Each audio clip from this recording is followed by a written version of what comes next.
Be honest, when was the last time that you washed your makeup brushes?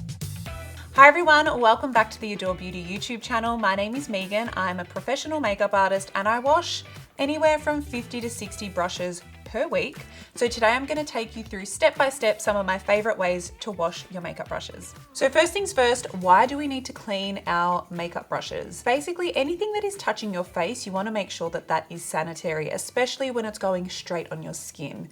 We want to try and reduce the transfer of bacteria, and that includes makeup brushes that haven't been washed in God knows how long. Now you might be wondering, how often should you be washing your makeup brushes? And everyone has a little bit of a different opinion on this. They generally say every 5 uses. So if you are only using your brushes 5 times a month, maybe you're washing your brushes once a month. However, if you are wearing makeup 4 to 5 times a week, then ideally it would be weekly. Now we are not here to judge you. Don't worry. We know that that is another admin task to add to the never-ending beauty admin in our lives, but if you want the official answer, that's what I would roll with. What is the best way to store your makeup brushes? Now, I would always say to pop them in a nice cupboard enclosed away from any other bacteria or environment that could hit them. So that can be things like a toilet flush, splashes from your basin sink, or even a shower. You could also pop your makeup brushes in a little pouch to make sure that they're nice and safe. Okay, so I'm just gonna quickly run you through brush anatomy. So with your brush, you obviously have your handle, you have your bristles. The really important part, or I guess really clever part about your brush is this, it's called the ferrule. Bristles are usually glued into your ferrule. So as much as you can, you wanna make sure that there is no water entering the top part or the bottom part of your ferrule. Okay, now there are a few different ways to wash your brushes. There are some amazing products on the market that we stock here at Adore Beauty, as well as some household items that you can reach for if you're in a bind. So the first way to wash your brushes is what I like to call a really deep cleanse. This is when you use water and some sort of soap to make sure that you're going in and cleansing your brushes. This one from Napoleon Purtis is really cool because it also comes with a little cleaning disc. If you find that you're washing your brushes and for some reason things are just not quite working, getting a little disc like this, which has some really nice contours and textures on it, can help get into each bristle, especially in the middle of the brush, and really loosen up that makeup debris. Now this particular one has coconut oil, which helps dissolve the remaining makeup on the brush, as well as keeping the bristles nice and nourished. Now this is a well-loved bar soap that I have used at home for when I have run out of something like this. This is just a bar of Sard Wonder Soap. Now I'm sure that you've heard of using this on your clothes when you have a stain.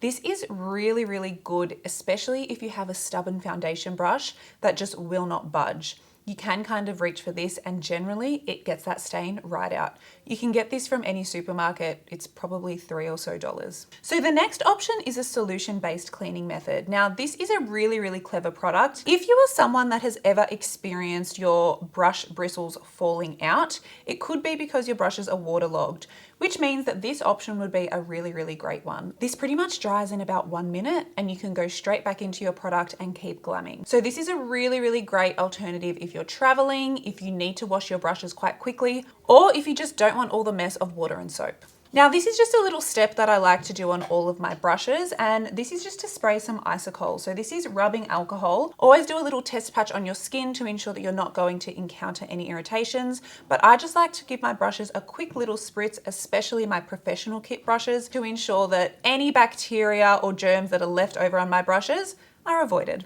So the first method that we touched on was cleansing your brushes with water and a soapy balm. So I'm going to show you how to do that, and there are a few important steps that I really want to make sure that you're doing. Now for the purpose of today's video, we are using bowls because we are sitting at a desk, but feel free to do this straight over your kitchen sink or bathroom sink or laundry sink at home. So I'm just going to dip the brush into the water, but I'm going to make sure that the water never reaches past the top of this ferrule. We really want to make sure that the whole brush is not submerged in water. This is when you might encounter water damage. We're just going to gently dip our brush in, and it should be pretty soaking wet. You can have driplets popping out like that. We're now going to dip into the Napoleon Purtis brush soap, and you're just going to create a really light lather. You want to be very light touch, and you never want to splay your bristles. If you were to do that, it would look like this. This is giving me heebie-jeebies just looking at it, but please never do this. This again is how you destroy and damage your brushes. Now, once you feel like you've got a nice little lather on the brush, you're going to pop it into some clean water or just through a running tap. and you want to ensure that all of that soap is coming out of the brush. What I don't want you to do is to wring your bristles as you would with a piece of clothing. As we said before, these bristles are very delicate, so we're just going to do some nice static pinches. Just going to do one pinch, another pinch, and as you can see, your brush, I'll just fluff it up a bit so you can see it, is nice and clean. Pop a towel or some paper towel down on the edge of a table or ledge. Place your brush horizontally down, ensuring that every single part of the brush is exposed to air. I did want to show a stubborn foundation brush that has seen a lot of liquid product. As always, we're going to delicately wet the brush. We are going to dip into our cleansing soap. Never be scared to double cleanse a brush, especially if it's had quite stubborn foundation on it. I'm actually just again being quite gentle with the brush, but I'm making sure that the bristles are reaching into every single groove of this textured pad. So just getting all of that water out. Okay, I'm actually pretty impressed considering this was only one wash. This has come up pretty clean. So you could go in with a double cleanse, but I'm pretty satisfied with how that's looking. So we're just going to pop that straight onto the toweled ledge and let her dry. Now, if you are using your own bar soap, it's pretty much the same method. Now, if a bar of soap isn't really your vibe, another option if you're wanting to give your brushes that deep cleanse with some water is the Dr. Bronner's Liquid Castile soap. It can be used in so many different ways. Cleaning your makeup brushes is just the tip of the iceberg. So if you are purchasing that product, it is honestly a game changer. On to method number 2. Now this is of course the rinse-free formula method. So we're just going to pop a little bit in a bowl. So you honestly don't need very much. This will really do quite a few brushes. It can look a little bit pricey when you're adding it to cart, but it goes such a long way that it really is worth it. With this method, you will need ideally a little bit of paper towel or just a regular towel so that you can get any excess solution off. We're just going to gently dip the brush into the solution. Wipe the excess off onto your paper towel.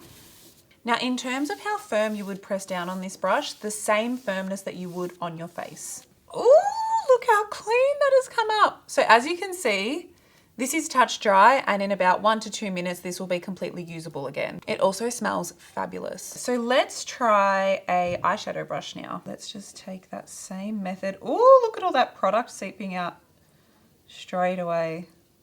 Looks like the Yarra.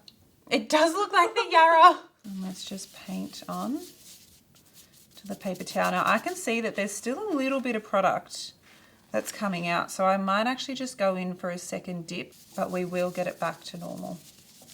And that's the finished product. That only took seconds, literally not even 30 seconds. Now there isn't as much importance in making sure that they're not tipped upside down or making sure that they're drying overnight because it is pretty much a rinse-free, quick drying formula.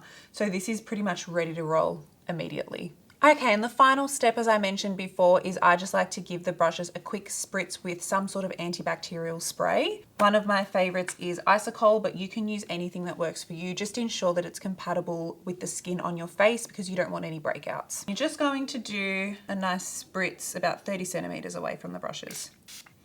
And that's it. You have nice, clean brushes. If you want to see more videos like this, just click over here. If you have any questions, just pop them in the comments and we'll be sure to get back to you. Otherwise, we'll see you next time. Bye.